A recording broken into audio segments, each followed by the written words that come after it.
इतिहास के रहस्यों को जानने के लिए मनुष्य सदा ही उत्सुक रहा है, लेकिन कई बार इतिहास के पन्ने पलटते हुए आर्कियोलॉजिस्ट का सामना ऐसे अवशेषों से होता है जिनके बारे में बता पाना वैज्ञानिकों के लिए भी संभव नहीं होता। आज हम आपको ऐसे ही 9 रहस्यमय खोजों के बारे में बताएंगे। नंबर 9, अननोन मैन ई। 19वीं सदी के आखिर में इजिप्शियन एंटिक्विटीज सर्विसेज के हेड गैस्टन मैस्पेरो को एक ताबूत में एक युवा आदमी के मृत शरीर के अवशेषों को पाया, लेकिन ताबूत में उस व्यक्ति के पहचान से जुड़ा कोई तथ्य नहीं था। गैस्टन डेर एल-बारी में पाई गई मम्मी पर रिसर्च कर रहे थे। ये मम्मी शीप स्किन में लपेटी गई थी, जो कि एक अच्छा चिन्ह नहीं था, क्योंकि प्राचीन काल में इजिप्ट में इसे बहुत ही बेकार मटेरियल समझा जाता था। उसके हाथ और पांव बंधे हुए थे और सबसे अजीब बात यह थी कि वो चीखता हुआ प्रतीत हो रहा था। इस मम्मी को पारंपरिक तरीके से मम्मीफाई नहीं किया गया था। उसके शरीर से कुछ आंतरिक अंग निकाले भी गए थे। गैस्टन और अन्य विशेषज्ञों का कहना था कि इस व्यक्ति को जहर देकर मारा गया था और इसकी मृत्यु असम्मानजनक मौत थी। ये व्यक्ति कौन था, इसके बारे में किसी को कोई जानकारी नहीं थी, इसलिए उन्होंने इसे अननोन मैन ई नाम दिया था। अननोन मैन ई नाम की इस मम्मी का रहस्य अभी तक सुलझ नहीं पाया है। Number 8, the unknown artifact. किसी ने इस अजीब से दिखने वाली इस वस्तु को 1913 में मिशिगन हिस्टोरिकल म्यूजियम में इसके निर्माण के कुछ ही दिनों बाद दान दिया था। पर आश्चर्यजनक बात यह है कि किसी को नहीं पता था कि यह है क्या यह किसी नाव का हिस्सा है या फिर किसी हथियार का। संग्रहालय की तरफ से इसका एक वीडियो जारी किया गया और देखने वालों से अपील की गई कि यदि उनमें से कोई भी इस 1 फीट लंबे, 6 इंच चौड़े और 6 इंच मोटे और एक तरफ से नाव की तरह नुकीले आकार की इस वस्तु को जानता हो तो इसकी जानकारी म्यूजियम को दे। इसके बारे में कोई लिखित दस्तावेज न होने की वजह से ही आज के समय में शायद कोई इसे नहीं जानता। ये भी संभव है कि जब से म्यूजियम को दिया गया हो तब ये बेहद आम और चिर परिचित वस्तु रही हो। इसके बारे में सिर्फ इतना ही ज्ञात है कि ये फायट हिस्टोरिक टाउन से आई थी, जो कि म्यूजियम के पास की ही एक जगह है जहां माइनिंग का काम होता था। Number 7, Neolithic stone balls. Scotland और यूरोप के कई हिस्सों में लगभग 5000 साल पुराने कार्व्ड स्टोन बॉल्स पाए जाते हैं। इन सभी का आकार लगभग समान होता है, करीब 2.75 इंच के डायमीटर का, लेकिन इन पर छपी डिजाइन अलग अलग होती हैं। कुछ में कार्व्ड नॉब्स, पिरामिड और अन्य डिजाइन उभरे होते हैं। हालांकि अभी तक इस नियोलिथिक आर्टिफैक्ट्स के बारे में वैज्ञानिक कोई जानकारी नहीं दे पाए हैं, पर नेशनल म्यूजियम ऑफ स्कॉटलैंड का कहना है उनकी टीम इन पत्थरों पर रिसर्च कर रही है और जल्द ही स्टोन बॉल से जुड़े रहस्य को सुलझा लेगी। इन पत्थरों की अनसुलझी पहेली की मुख्य वजह है इनके ओरिजिन की सटीक लोकेशन ना पता होना। लोग इन पत्थरों के मिलने पर आर्कियोलॉजिस्ट को संपर्क नहीं करते। तो अगली बार अगर आपको अपने बगीचे में डेकोरेटेड स्टोन बॉल मिले तो आप जानते हैं कि आपको क्या करना चाहिए। Number 6, Sanxingdui gold mask. पुरातत्वविदों को हाल ही में सोने का बना हुआ एक मास्क मिला है। यह लगभग 3000 साल पुराना होगा। इसका वजन लगभग 0.6 पाउंड यानी करीब 280 ग्राम होगा। ये मास्क का 84% हिस्सा गोल्ड था। हाल ही के दशकों में दक्षिण पश्चिमी चीन के सिचुआन नामक प्रांत में एनिग्मेटिक ब्रॉन्ज एज कल्चर के आर्टिफैक्ट खोज निकाले गए। 1920 में खेत में खुदाई करते हुए एक क्षेत्रीय किसान ने पहला आर्टिफैक्ट खोजा था, लेकिन पुरातत्वविदों द्वारा इस साइट की खुदाई और स्टडी 1986 में शुरू हुई। इस साइट में 5000 से अधिक आर्टिफैक्ट पाए गए, जिसमें ज्यादातर सोने और कांसे की बनी हुई चीजें थी। साइट से सिल्क का कपड़ा भी मिला है। यहाँ मिले अवशेषों से ये पता चला है 11वीं और 12वीं सदी के बीच ये बहुत विकसित सभ्यता थी। रोचक बात यह भी है कि अपने आसपास के क्षेत्रों की तुलना में ये इलाका बहुत अधिक विकसित था।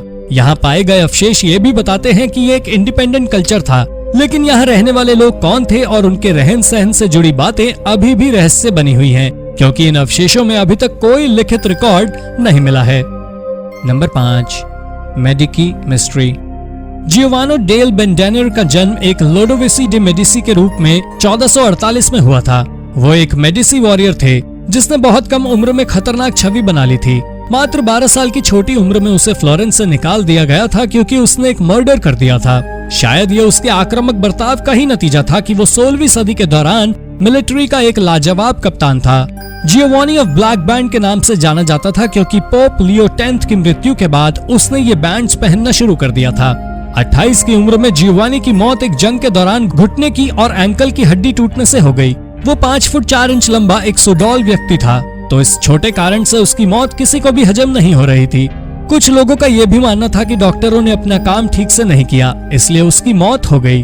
हालांकि उसके अवशेषों से पता चला है कि उसकी सर्जरी बेहतरीन तरीके से की गई थी, घाव भी भर चुके थे। फिर जियोवानी की मौत कैसे हुई, ये बात पुरातत्वविदों के लिए रहस्य बनी हुई है। Number 4, the Denisovans. कुछ रिसर्च से पता चला है कि प्राचीन काल के कुछ जीव आज के समय के मानव में भी अपने डीएनए का बहुत सा हिस्सा छोड़कर गए हैं। ये लोग डेनिसोवंस थे। डेनिसोवंस के बारे में पहली खोज 2010 में एक प्राचीन उंगली की हड्डी के माइटोकॉन्ड्रियल डीएनए के आधार पर हुई थी। ये हड्डी साइबेरिया की अल्टाई पहाड़ियों की डेनिसोवा गुफा से मिली थी। जेनेटिक इंफॉर्मेशन से पता चलता है कि ये आर्कियाक लोग काली रंगत वाले होते थे। इनकी शारीरिक बनावट निएंडरथल्स जैसी होती थी। डेनिसोवंस का डीएनए आज के समय में मलेशियाई, एबोरिजिनल और ऑस्ट्रेलियाई लोगों के डीएनए से मेल खाता है। ये लगभग 50,000 साल पहले विलुप्त हो गए थे। पुरातत्वविदों को इस बात की कोई जानकारी नहीं है कि वो विलुप्त कैसे हो गए। डेनिसोवंस के बारे में जानकारी बेहद सीमित है। पुरातत्ववेत्ता इस बात पर आश्चर्य जताते हैं कि जिन क्षेत्रों में इनके डीएनए से मिलते जुलते मनुष्य पाए जाते हैं, वहाँ इनके अवशेष क्यों नहीं मिले। पुरातत्वविद डेनिसोवंस के बारे में और जानने को इच्छुक हैं, लेकिन कमी है तो अवशेषों की। नंबर 3, मॉकसिन्स। मॉकसिन्स उटाह के उत्तरी शोर में ग्रेट सॉल्ट लेक के पास स्थित है। ये प्रांतीय गुफाएं 1930 में आर्कियोलॉजिस्ट जूलियन स्टेवर्ट द्वारा खोजी गई थी। 800 साल पहले इन गुफाओं में रहने वाले लोग यहाँ बहुत दुर्लभ और महत्वपूर्ण अवशेष छोड़कर गए हैं। इन अवशेषों में सब आर्कटिक स्टाइल के मॉकसिन्स भी हैं। पर ये मॉकसिन्स यहाँ मिलने से एक बड़ा सवाल ये उठ खड़ा हुआ है कि किसी और क्षेत्र और विविध सभ्यता के ये जूते यहाँ कैसे और क्यों आए। मॉकसिन्स आसपास के क्षेत्रों में पहने जाने वाले जूतों से बहुत अलग था। हाँ, ये डेना लोगों द्वारा पहने जाते हैं, जो कि इस क्षेत्र के बहुत उत्तर क्षेत्र के निवासी थे। आर्कियोलॉजिस्ट इससे ये अनुमान लगाते हैं कि यहाँ रहने वाले लोग डेनाई लोगों के वंशज थे। लेकहेड यूनिवर्सिटी के प्रोफेसर और geochemical archaeologist doctor Jessica Metcalfe का कहना है कि मॉडर्न टेक्नोलॉजी का प्रयोग करके रिसर्चर्स ने इन जूतों को पहनने वाले लोगों का मूवमेंट रिकंस्ट्रक्ट करने का प्रयास किया है। इन जूतों की आइसोटॉप एनालिसिस से इन गुफाओं में रहने वाले लोगों के बारे में बताया जा सकता है। आपको क्या लगता है, क्या सचमुच ऐसा संभव है? अपने विचार हमें कमेंट करके बताइए। Number 2, buried ancient sculpture. 2019 में एक सड़क निर्माण के दौरान national institute for preventive archaeological research के आर्कियोलॉजिस्ट ने देश के मध्य भाग की पहली मेगालिथिक साइट की खोज की। यहाँ पर 30 मेगालिथ्स पाए जाने की पुष्टि हुई है। यहाँ पर करीब 500 फीट यानी 152.4 मीटर लंबी एक सीधी कतार में बड़े बड़े पत्थर छोटे से बड़े आकार में लगे हुए हैं। इन पत्थरों का मुंह उत्तर से दक्षिण की ओर है। इनमें से अधिकतर पत्थर नजदीक क्षेत्र में पाए जाने वाली बेसाल्ट से बने थे और प्लेन थे, जबकि एक पत्थर पर मनुष्य जैसी आकृति की नक्काशी की गई थी। यहाँ एक घोड़े की नाल के आकार में व्यवस्थित 5 मेनहिर्स और एक चूना पत्थर चट्टान जो लगभग एक मानव जैसा दिखता है। मेगालिथिक साइट को अभी तक दिनांकित नहीं किया जा सका है, लेकिन विशेषज्ञों ने तस्वीरों, रेखा चित्रों, स्थलाकृतिक सर्वेक्षणों और बहुत कुछ के साथ क्षेत्र को अच्छी तरह से डॉक्यूमेंटेड कर दिया है। इन सब से भविष्य में शोधकर्ताओं को ये पता लगाने में मदद मिलेगी कि वास्तव में सभी भारी निर्माण कब हुए थे, पर इस साइट की गुत्थी कब सुलझेगी ये किसी को नहीं पता है। Number 1, bison bone mystery.